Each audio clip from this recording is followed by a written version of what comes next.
हाँ जी हाँ जी, आ गया जी, मैं आ गया, बस मैं 1 सेकंड के विच आ गया। जी जी कोई नहीं।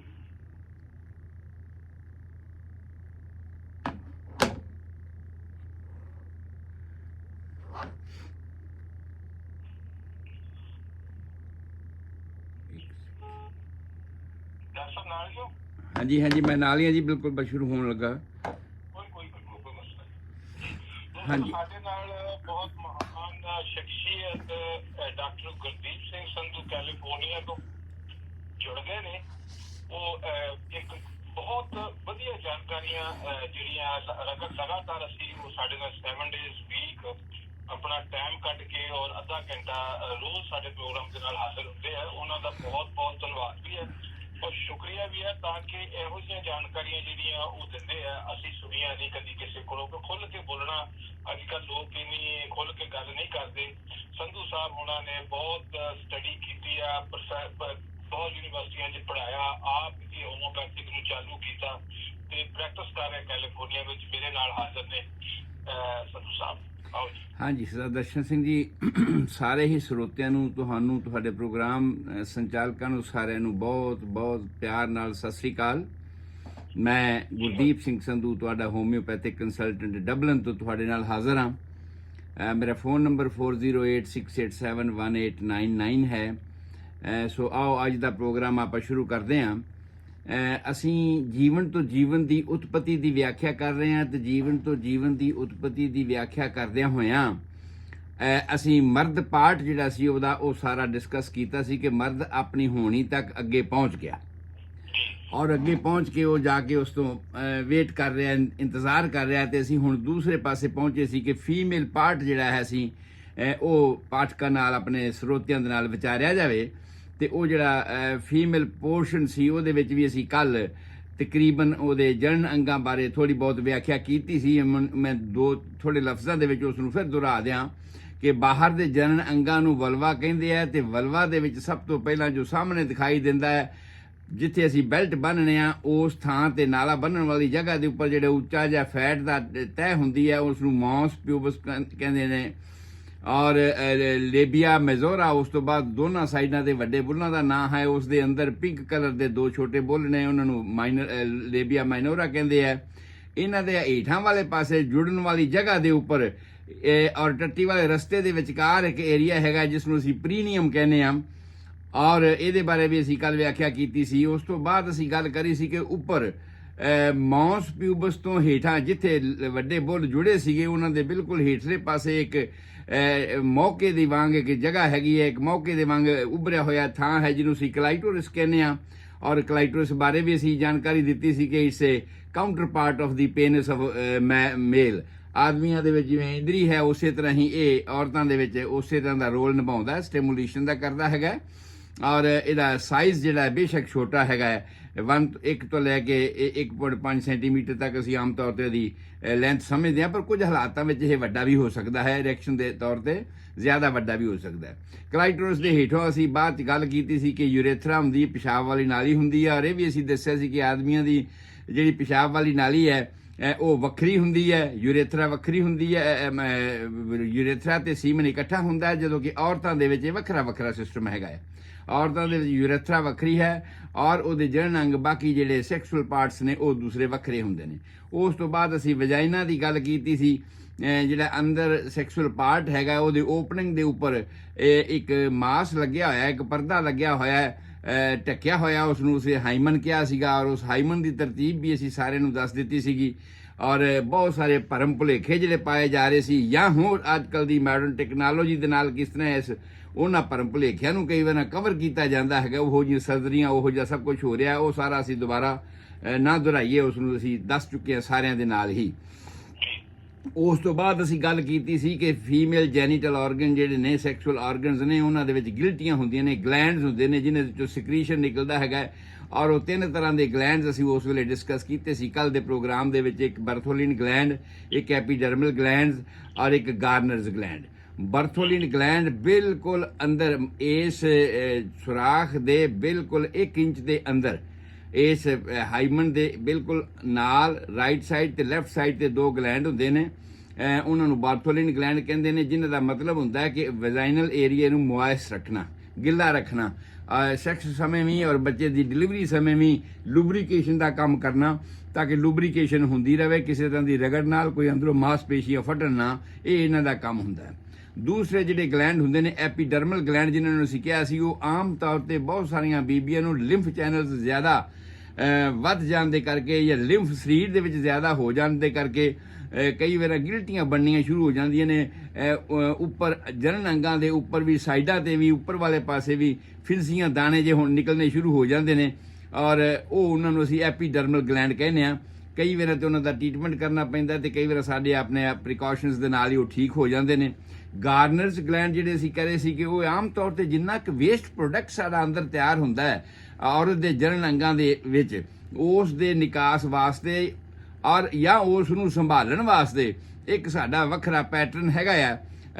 ਉਹ ਜਿਹੜਾ ਗਾਰਨਰਸ ਗਲੈਂਡ, ਗਾਰਨਰਸ ਉਹਨਾਂ ਦਾ ਆਪਣਾ ਡਕਟ, ਉਹਨਾਂ ਦੀ ਆਪਣੀ ਨਾਲੀ ਹੈ ਜਿਹਦੇ ਰਾਹੀਂ ਉਹਦਾ ਨਿਕਾਸ ਕਰਦੇ ਹੈਗੇ ਆ। ਇਹਨਾਂ ਸਾਰੀਆਂ ਗੱਲਾਂ ਦੀ ਹੀ ਡਿਟੇਲਸ ਦਾ ਦਰਸ਼ਨ ਸਿੰਘ ਜੀ, ਅਸੀਂ ਜਦੋਂ ਜੈਨੇਟਿਕ ਸਿਸਟਮ ਸਟਾਰਟ ਹੋਣਾ ਹੈ ਨਾ, ਜੋ ਮੈਂ ਹੁਣ ਤੁਹਾਨੂੰ ਦੱਸ ਰਿਹਾ ਹਾਂ ਨਾ, ਇਹ ਇੱਕ ਬਰੀਫ ਸਰਵੇ ਦੱਸ ਰਿਹਾ ਕਿ ਹੈ ਕੀ ਜਨਨ ਅੰਗਾਂ ਦੀ ਜਾਂ ਜੀਵਨ ਦੀ ਉਤਪਤੀ ਹੁੰਦੀ ਕਿੱਥੋਂ, ਉਹਨਾਂ ਅੰਗਾਂ ਦੀ ਸ਼ਨਾਖਤ ਕਰ ਰਹੇ ਹਾਂ।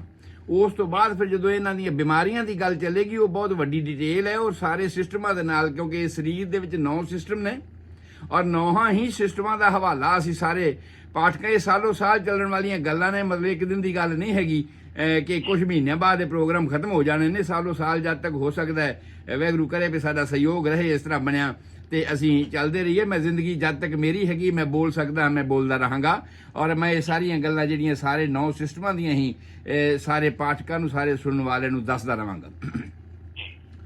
ਲੋ ਜੀ, ਇਹ ਅਸੀਂ ਉਸ ਤੋਂ ਬਾਅਦ ਵੈਜਾਈਨਲ ਏਰੀਏ ਦੀ ਸਾਰੀ ਗੱਲ ਕੱਲ ਤੱਕ ਕਰ ਲਈ ਸੀ। ਉਸ ਤੋਂ ਬਾਅਦ ਅਸੀਂ ਗੱਲ ਪਹੁੰਚ ਗਏ ਸੀ ਯੂਟਰਸ ਦੀ, ਤੇ ਯੂਟਰਸ ਦੇ ਅਸੀਂ ਦੱਸੇ ਸੀ ਵੀ 3 ਭਾਗ ਹੈਗੇ ਆ। ਬਾਡੀ ਤਾਂ ਇੱਕ ਹੀ ਹੈ, ਸਰੀਰ ਤਾਂ ਇੱਕ ਹੀ ਹੈ, ਪਰ ਉਹਨੂੰ ਅਸੀਂ ਸਮਝਣ ਵਾਸਤੇ ਇਹ ਕਹਿ ਦਿੰਦੇ ਹਾਂ ਵੀ ਉਹਦੇ 3 ਹਿੱਸੇ ਨੇ। ਇੱਕ ਤਾਂ ਉਹ ਹਿੱਸਾ ਹੈ ਜਿਹਨੂੰ ਅਸੀਂ ਗਰਦਨ ਕਹਿੰਦੇ ਹਾਂ, ਨੈਕ ਆਫ ਦੀ ਯੂਟਰਸ ਕਹਿੰਦੇ ਹਾਂ, cervix of the uterus medical term ਦੇ ਵਿੱਚ ਅਸੀਂ ਉਹਨੂੰ ਕਹਿੰਦੇ ਹਾਂ।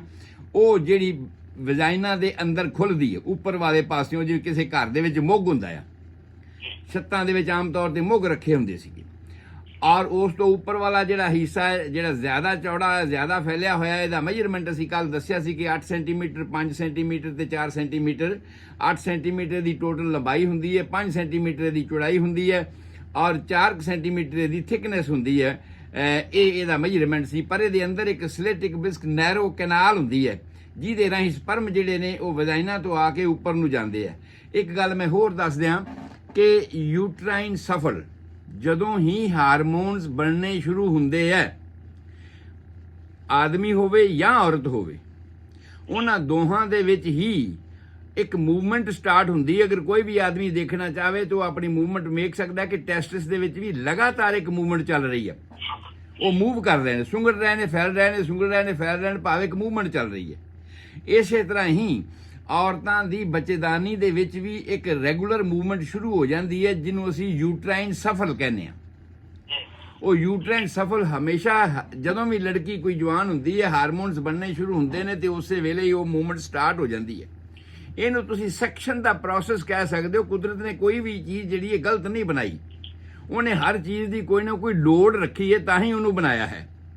ਔਰ ਜਿਹੜੇ ਸਪਰਮ ਵਜਾਈਨਾ ਦੇ ਵਿੱਚ ਆ ਜਾਂਦੇ ਨੇ ਸੈਕਸ ਦੇ ਸਮੇਂ ਤੇ ਜਾਂ ਆਰਟੀਫੀਸ਼ੀਅਲ ਇਨਸੈਮੀਨੇਸ਼ਨ ਦੇ ਤੌਰ ਤੇ ਜਾਂ ਕਿਸੇ ਵੀ ਤਰ੍ਹਾਂ, ਉਹਨਾਂ ਨੂੰ ਸੱਕ ਕਰਨਾ ਇਹਨਾਂ ਯੂਟਰਾਈਨ ਸਫਲ ਦਾ ਕੰਮ ਹੈ।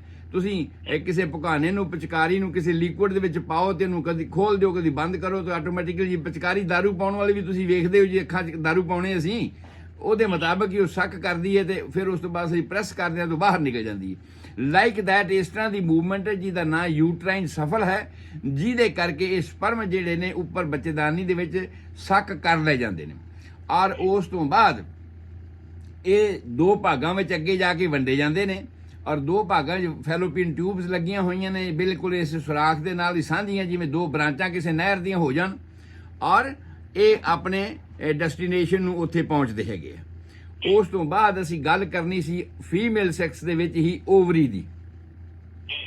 ਇਹ ਸਾਰੇ ਸਿਸਟਮ ਦਾ ਮੈਕੈਨਿਜ਼ਮ ਦਾ ਜੇ ਅਸੀਂ ਗੱਲ ਕਰਨੀ ਹੈ, ਪਰ ਆਪਾਂ ਸਿਰਫ ਹਜੇ ਅੰਗਾਂ ਦੀ ਸ਼ਨਾਖਤ ਕਰ ਰਹੇ ਹਾਂ, ਔਰ ਅੰਗਾਂ ਦੇ ਵਿੱਚ ਜੋ ਬਾਕੀ ਸਾਡੇ ਸਾਹਮਣੇ ਰਹਿ ਗਿਆ ਉਹ ਹੈ ਓਵਰੀ। ਓਵਰੀ ਇਸੇ ਤਰ੍ਹਾਂ ਹੀ ਹੈ ਜਿਵੇਂ ਆਦਮੀਆਂ ਦੇ ਵਿੱਚ ਟੈਸਟਸ ਹੁੰਦੇ ਆ, ਪਤਾਲੂ ਹੁੰਦੇ ਆ। ਉਹਨਾਂ ਪਤਾਲੂਆਂ ਦੇ ਰੂਪੀ ਹੀ, ਜਿਵੇਂ ਪਤਾਲੂ ਜਿਹੜੇ ਸਾਡੇ ਨੇ ਉਹ ਸਪਰਮ ਪੈਦਾ ਕਰਦੇ ਨੇ ਔਰ ਮਿਲੀਅਨਸ ਦੇ ਗਿਣਤੀ ਦੇ ਵਿੱਚ ਉਹ ਪੈਦਾ ਕਰਦੇ ਨੇ। ਫਰਕ ਕੀ ਹੈ ਕਿ ਓਵਰੀ ਕੇਵਲ ਇੱਕ ਓਵਰੀ ਇੱਕ ਮਹੀਨੇ ਦੇ ਵਿੱਚ ਇੱਕ ਵੇਰਾ ਇੱਕ ਹੀ ਓਵਮ ਪੈਦਾ ਕਰਦੀ ਹੈ, ਕਦੇ ਸੱਜੇ ਕਦੇ ਖੱਬੇ ਓਵਰੀ ਦੇ ਵਿੱਚੋਂ ਓਵਮ ਬਣ ਕੇ ਨਿਕਲਦਾ ਰਹਿੰਦਾ ਹੈ। ਓਵਰੀ ਦੇ ਜਦੋਂ ਓਵਮ ਵਿੱਚੋਂ ਨਿਕਲ ਜਾਂਦਾ, ਇਹ ਓਵਰੀਆਂ ਜਿਹੜੀਆਂ ਨੇ ਦੋਵੇਂ ਪਾਸੇ ਹੀ ਇੱਕ ਰੱਸੀ ਹੈ, ਇੱਕ ਤੰਦੀ ਹੈ, ਓਵਰੀਅਨ ਲਿਗਾਮੈਂਟ ਅਸੀਂ ਮੈਡੀਕਲ ਟਰਮ 'ਚ ਉਸਨੂੰ ਕਹਿੰਦੇ ਹਾਂ, ਰੱਸੀ ਕਹਿ ਲਓ, ਜਿਹਦੇ ਨਾਲ ਇਹ ਯੂਟਰਸ ਦੇ ਨਾਲ ਬੱਝੀ ਹੁੰਦੀ ਹੈ। ਤੁਸੀਂ ਕਹਿ ਲਓ ਵੀ ਜਿਵੇਂ ਕਿਸੇ ਆ ਕੇ ਬੰਦਰਗਾਹ ਦੇ ਉੱਪਰ ਕੋਈ ਬੇੜੀ ਬਾਹਰ ਕਿਨਾਰੇ ਤੇ ਬੰਨ੍ਹ ਦਿੱਤੀ ਜਾਵੇ ਤੇ ਪਾਣੀ ਦੇ ਵਿੱਚ ਉਹ ਹਿਲਦੀ ਰਹਿੰਦੀ ਹੈ, ਇਸੇ ਤਰ੍ਹਾਂ ਹੀ ਇਹ ਜਿਹੜੀ ਹੈ ਉਸ ਮੂਵਮੈਂਟ ਦੇ ਵਿੱਚ ਰਹਿੰਦੀ ਹੈਗੀ ਹੈ। ਕਿਉਂਕਿ ਜਿੰਨੇ ਵੀ ਜਨਨ ਅੰਗ ਹਨ ਔਰਤ ਦੇ ਅੰਦਰ ਵਾਲੇ, ਉਹ ਸਾਰੇ ਦੇ ਸਾਰੇ ਇੱਕ ਗਿਲਾਫ ਦੇ ਵਿੱਚ ਕਵਰ ਕੀਤੇ ਹੋਏ ਆ। ਉਸ ਗਿਲਾਫ ਨੂੰ ਅਸੀਂ ਕਹਿੰਦੇ ਆ ਬ੍ਰੌਡ ਲਿਗਾਮੈਂਟ। ਉਸ ਗਿਲਾਫ ਦਾ ਦੂਸਰਾ ਨਾਂ ਹੈ ਲੈਸਰ ਸੈਕ ਆਫ ਪੈਰੀਟੋਨੀਅਮ। ਪੈਰੀਟੋਨੀਅਮ ਉਹ ਗਿਲਾਫ ਆ ਜਿਹਦੇ ਵਿੱਚ ਪੇਟ ਦੇ ਸਾਰੇ ਅੰਗ ਕਵਰ ਕੀਤੇ। ਇੱਕ ਗਿਲਾਫ ਹੈ, ਜਿਵੇਂ ਗਿਲਾਫ ਰਜ਼ਾਈ ਦੇ ਉੱਤੇ ਚੜਿਆ ਹੁੰਦਾ ਹੈ ਨਾ, ਦੋ ਤਹਿ ਹੁੰਦੀਆਂ ਉਹਦੀਆਂ, ਉਹਦੇ ਵਿੱਚ ਰਜ਼ਾਈ ਪਾ ਦਿੱਤੀ ਜਾਂਦੀ ਹੈ। ਇਸੇ ਤਰ੍ਹਾਂ ਹੀ ਸਾਡੇ ਪੇਟ ਦੇ ਵਿੱਚ ਜਿੰਨੇ ਵੀ ਅੰਗ ਨੇ ਉਹਨਾਂ ਨੂੰ ਕਵਰ ਕਰਨ ਵਾਸਤੇ ਜਿਹੜਾ ਗਿਲਾਫ ਹੈ ਉਹਨੂੰ ਅਸੀਂ ਕਹਿੰਦੇ ਹਾਂ ਗ੍ਰੇਟਰ ਸੈਕ, ਭਾਵ ਵੱਡਾ ਲਿਫਾਫਾ, ਭਾਵ ਵੱਡਾ ਗਿਲਾਫ, ਜਿਹਦੇ ਵਿੱਚ ਸਾਰੇ ਪੇਟ ਦੇ ਅੰਗ ਆਉਂਦੇ ਨੇ। ਪਰ ਜਿਹੜੇ ਪੈਲਵਿਕ ਏਰੀਏ ਦੇ ਅੰਗ ਨੇ, ਜਿਨ੍ਹਾਂ ਨੂੰ ਅਸੀਂ ਜਨਨ ਅੰਗ ਕਹਿੰਦੇ ਹਾਂ, ਜਨਨ ਅੰਗਾਂ ਵਾਸਤੇ ਇੱਕ ਵੱਖਰਾ ਉਸੇ ਦਾ ਹੀ ਹਿੱਸਾ, ਜਿਵੇਂ ਵੱਟ ਕਰ ਦਿੱਤੀ ਜਾਵੇ ਵੀ ਭਰਾਵਾਂ ਨੇ ਜ਼ਮੀਨ ਵੰਡ ਲਈ ਤੇ ਇੱਥੋਂ ਅੱਗੇ ਤੇਰੀ ਤੇ ਇਧਰ ਮੇਰੀ ਆ, ਮੇਰੀ ਵੱਟ ਆ, ਲਾਈਕ ਦੈਟ। ਇਸੇ ਤਰ੍ਹਾਂ ਹੀ ਇਹ ਜਿਹੜਾ ਹੈਗਾ ਬ੍ਰੌਡ ਪੈਰੀਟੋਨੀਅਮ ਸੈਕ, ਉਹਦੇ ਹੇਠਲੇ ਪਾਸੇ ਜਿਹੜਾ ਛੋਟਾ ਸੈਕ ਹੈ ਉਹ ਵੰਡਿਆ ਹੋਇਆ ਹੈ, ਜਿਹਦੇ ਵਿੱਚ ਜਿੰਨੇ ਵੀ ਔਰਤ ਦੇ ਜਨਨ ਅੰਗ ਨੇ ਉਹ ਇਹਦੇ ਵਿੱਚ ਰਹਿੰਦੇ ਆ। ਔਰ ਉਹ ਵੀ ਦੋ ਤਹਿਆਂ ਵਾਲਾ ਹੈ, ਉਹਦੇ ਵਿੱਚ ਇੱਕ ਫਲੂਇਡ ਰਹਿੰਦਾ ਹੈ, ਤਰਲ ਪਦਾਰਥ ਰਹਿੰਦਾ, ਜਿਹਦੇ ਕਰਕੇ ਇਹ ਬੱਚੇਦਾਨੀ ਵੀ ਔਰ ਜਿਹਦੇ ਕਰਕੇ ਇਹ ਫੈਲੋਪੀਅਨ ਟਿਊਬ ਵੀ, ਜਿਹਦੇ ਕਰਕੇ ਇਹ ਓਵਰੀ ਵੀ ਉਹਦੇ ਵਿੱਚ ਘੁੰਮਦੀਆਂ ਰਹਿੰਦੀਆਂ ਨੇ। ਮੈਂ ਫੈਲੋਪੀਅਨ ਟਿਊਬ ਦੀ ਡਿਸਕ੍ਰਿਪਸ਼ਨ ਦਿਆਂ ਵੀ ਜਿਵੇਂ ਬਾਡੀ ਤੇ ਉੱਪਰ ਵਾਲਾ ਜਿਹੜਾ ਚੁੰਝ ਵਾਲਾ ਹਿੱਸਾ ਹੈ ਬੱਚੇਦਾਨੀ ਦਾ, ਉੱਪਰ ਵਾਲਾ ਜਿਹੜਾ ਸਾਡੀ ਧੁੰਨੀ ਦੇ ਨੇੜੇ ਤੱਕ ਹੁੰਦਾ ਹੈ, ਉਸ ਏਰੀਏ ਨੂੰ ਅਸੀਂ ਫੰਡਸ ਕਹਿੰਦੇ ਆ। ਤੇ ਜਿੱਥੇ ਬਾਡੀ ਤੇ ਫੰਡਸ ਆਪਸ ਵਿੱਚ ਮਿਲਦੀਆਂ ਨੇ, ਇਹ ਐਂ ਕਹਿ ਲਓ ਵੀ ਜਿਵੇਂ ਪੀਅਰ ਨਾਖਾਂ ਹੁੰਦੀਆਂ ਨੇ, ਨਾਖਾਂ ਦੇ ਮੁਤਾਬਕ ਜਿਵੇਂ ਨਾਕ ਉਲਟੀ ਪਈ ਹੋਵੇ ਇਸ ਟਾਈਪ ਦੀ, ਉੱਪਰ ਵਾਲਾ ਪਾਸਾ ਚੌੜਾ, ਹੇਠਾਂ ਵਾਲਾ ਪਾਸਾ ਤੰਗ ਨੈਰੋ ਹੁੰਦਾ ਉਹਦਾ। ਇਸੇ ਤਰ੍ਹਾਂ ਹੀ ਇਹ ਬੱਚੇਦਾਨੀ ਜਿਹੜੀ ਹੈ ਸਾਡੇ ਪੇਟ ਦੇ ਵਿੱਚ ਲਟਕੀ ਹੁੰਦੀ ਹੈ ਤੇ ਉਹਦੇ ਉੱਪਰ ਵਾਲੇ ਦੋ ਸਿਰਿਆਂ ਦੇ ਵਿੱਚੋਂ ਫੈਲੋਪੀਅਨ ਟਿਊਬਸ ਨਿਕਲਦੀਆਂ ਨੇ। ਫੈਲੋਪੀਅਨ ਟਿਊਬਸ ਦੀ ਬਣਤਰ ਤੇ ਬੱਚੇਦਾਨੀ ਦੀ ਬਣਤਰ ਦੀਆਂ ਮਾਸਪੇਸ਼ੀਆਂ ਉਹੀ ਨੇ। ਭਾਵ ਕੀ ਹੈ ਵੀ ਉਹੀ ਮਾਸਪੇਸ਼ੀਆਂ ਬੱਚੇਦਾਨੀ ਵਿੱਚੋਂ, ਜਿਵੇਂ ਕਿਸੇ ਦੇ ਕਮੀਜ਼ ਦੀ ਬਾਂਹ ਜਿਹੜੀ ਹੈ ਉਸੇ ਹੀ ਕੱਪੜੇ ਦੀ ਹੁੰਦੀ, ਵੱਖਰੋਂ ਕੱਟ ਕੇ ਨਹੀਂ ਲਾਈ ਹੁੰਦੀ। ਵਨ ਪੀਸ ਕਿਸੇ ਨੂੰ ਕੀਤਾ ਹੁੰਦਾ ਜਿਸ ਤਰ੍ਹਾਂ, ਤਾਂ ਵਨ ਪੀਸ ਹੈ ਵੀ ਕਟਾਈ ਇਸ ਤਰ੍ਹਾਂ ਦੀ ਕੀਤੀ ਹੋਈ ਹੈ ਕਿ ਉਹਦੇ ਵਿੱਚ ਵੱਖਰੀ ਬਾਂਹ ਜੋੜੀ ਨਹੀਂ ਹੋਈ, ਉਹਦੇ ਨਾਲ ਕੱਪੜਾ ਹੀ ਇਸ ਤਰ੍ਹਾਂ ਦਾ ਕੱਟਿਆ ਹੋਇਆ ਹੈ। ਭਾਵ ਕੀ ਹੈ ਕਿ ਇਹ ਜਿਹੜੀਆਂ ਫੈਲੋਪੀਅਨ ਟਿਊਬਸ ਨੇ ਇਹ ਉਸੇ ਤਰ੍ਹਾਂ ਹੀ ਉਹਨੇ ਹੀ ਮਾਸਪੇਸ਼ੀਆਂ ਦੀਆਂ ਬਣੀਆਂ ਹੋਈਆਂ ਨੇ ਜਿਹਦੀ ਬੱਚੇਦਾਨੀ ਬਣੀ ਹੋਈ ਹੈ।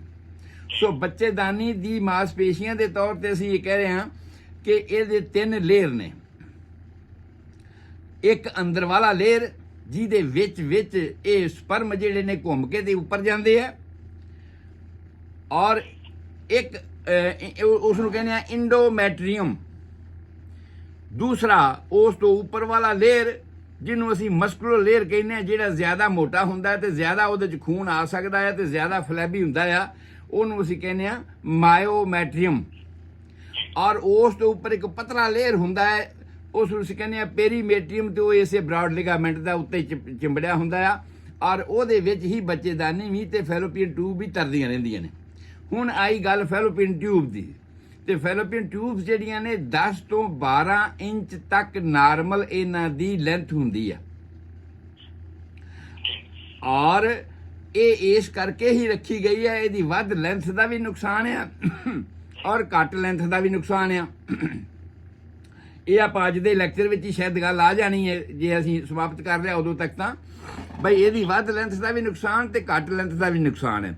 ਔਰ ਜਿਹੜੇ ਮਾਸਪੇਸ਼ੀਆਂ ਨੇ ਇਹਦੀਆਂ ਬਾਹਰ ਵਾਲੀਆਂ ਲੰਬੀਆਂ ਮਾਸਪੇਸ਼ੀਆਂ ਹੈਗੀਆਂ ਨੇ ਜਿਹੜੀਆਂ ਬੱਚੇਦਾਨੀ ਵੱਲੋਂ ਯੂਟਰਸ ਵੱਲੋਂ ਆਉਂਦੀਆਂ ਨੇ, ਅੰਦਰ ਵਾਲੀਆਂ ਜਿਹੜੀਆਂ ਨੇ ਗੋਲ ਮਾਸਪੇਸ਼ੀਆਂ ਨੇ ਜਿਨ੍ਹਾਂ ਦੀ ਤਹਿ ਦੇ ਨਾਲ ਇਹ ਬਣੀ ਹੁੰਦੀ ਹੈ, ਤੇ ਇਹਨਾਂ ਦੋਹਾਂ ਦੇ ਉੱਪਰ ਹੀ ਜਿਹੜਾ ਗਲਾਫ ਚੜਿਆ ਹੋਇਆ ਹੈ ਪੈਰੀਟੋਨੀਅਮ ਦਾ, ਉਹ ਗਲਾਫ ਹੈਗਾ ਹੀ ਹੈਗਾ। ਇਸ ਫੈਲੋਪੀਅਨ ਟਿਊਬ ਨੂੰ ਅਸੀਂ 3 ਹਿੱਸਿਆਂ ਵਿੱਚ ਵੰਡ ਕੇ ਵੇਖਦੇ ਹਾਂ। ਇੱਕ ਤਾਂ ਉਹ ਹਿੱਸਾ ਜਿਹੜਾ ਬੱਚੇ ਦੇ ਆਣੀ ਦੇ ਨਾਲ ਜੁੜਿਆ ਹੁੰਦਾ, ਉਹ ਤੰਗ ਹੁੰਦਾ, ਤੇ ਉਹਦਾ ਅੰਦਰ ਦਾ ਜਿਹੜਾ ਲਿਊਮਨ ਹੁੰਦਾ, ਇਹ ਖਾਸ ਗੱਲ ਯਾਦ ਰੱਖਣ ਵਾਲੀ ਲੋੜ ਹੈ ਜਿਹੜੇ ਵੀ ਮੇਰੇ ਵੀਰ ਸੁਣ ਰਹੇ ਨੇ, ਮੇਰੀਆਂ ਭੈਣਾਂ ਸੁਣ ਰਹੀਆਂ ਨੇ, ਕਿ ਉਹਦਾ ਅੰਦਰ ਦਾ ਘੇਰਾ ਸਿਰਫ 1 ਮਿਲੀਮੀਟਰ ਦਾ ਹੁੰਦਾ ਹੈ, ਔਰ ਉਸ ਤੋਂ ਅੱਗੇ ਜਾ ਕੇ ਇਹ ਫੈਲੋਪੀਅਨ ਟਿਊਬ ਜਿਹੜੀ ਹੈ ਬਾਹਰ ਵਾਲੇ ਪਾਸੇ ਥੋੜੀ ਜੀ ਫੈਲਦੀ ਹੈ। ਉਸ ਥਾਂ ਦਾ ਨਾਂ ਅਸੀਂ ਰੱਖ ਦਿੰਦੇ ਹਾਂ ਐਂਪੂਲਰੀ ਪੋਰਸ਼ਨ, ਚੌੜਾ। ਜਿਵੇਂ ਡੈਲਟਾ ਹੁੰਦਾ, ਜਿਵੇਂ 2 ਥਾਵਾਂ ਤੇ 2 ਨਹਿਰਾਂ ਆ ਕੇ ਮਿਲ ਗਈਆਂ ਤੇ ਉੱਥੇ ਚੌੜੀ ਜ਼ਿਆਦਾ ਚੌੜਾਈ ਹੋ ਜਾਵੇ, ਉਹ ਥੋੜਾ ਚੌੜਾ ਹਿੱਸਾ ਹੈਗਾ ਆ। ਔਰ ਉਸ ਤੋਂ ਅੱਗੇ ਜਿਹੜਾ ਉਹਦਾ ਆਖਰੀ ਸਿਰਾ ਹੈ, ਉਹ ਇਸ ਤਰ੍ਹਾਂ ਹੈ ਜਿਵੇਂ ਕੋਈ ਝਾਲਰਦਾਰ ਕੋਈ ਰੱਖਿਆ ਹੁੰਦਾ, ਪੱਖੀ ਦੀ ਝਾਲਰ ਬਣੀ ਹੁੰਦੀ ਹੈ, ਉਹ ਗੋਲ ਉਸੇ ਤਰ੍ਹਾਂ ਦਾ ਬਣਿਆ ਹੁੰਦਾ। ਇੰਝ ਕਹਿ ਲਓ ਕਿ ਜਿਵੇਂ ਘੱਗਰੇ ਦੀ ਗੁਲਾਈ ਹੁੰਦੀ ਹੈ, ਤੇ ਉਹ ਚੌੜਾਈ ਵਿੱਚ ਫੈਲ ਵੀ ਸਕਦੀ ਹੈ ਤੇ ਇਕੱਠਾ ਵੀ ਹੋਇਆ ਰਹਿੰਦਾ, ਲੱਤਾਂ ਦੇ ਨਾਲ ਵੀ ਉਹ ਇਕੱਠਾ ਹੋਇਆ ਰਹਿੰਦਾ ਤੇ ਫੈਲ ਵੀ ਸਕਦਾ ਆ। ਉਹ ਘੱਗਰੇ ਵਾਂਗ ਤੁਸੀਂ ਉਹਨੂੰ ਸਮਝ ਸਕਦੇ ਹੋ। ਅਸੀਂ ਉਹਨੂੰ ਮੈਡੀਕਲ ਟਰਮ ਦੇ ਵਿੱਚ ਕਹਿੰਦੇ ਹਾਂ ਫਿੰਬਰੀਏਟਡ ਐਂਡ।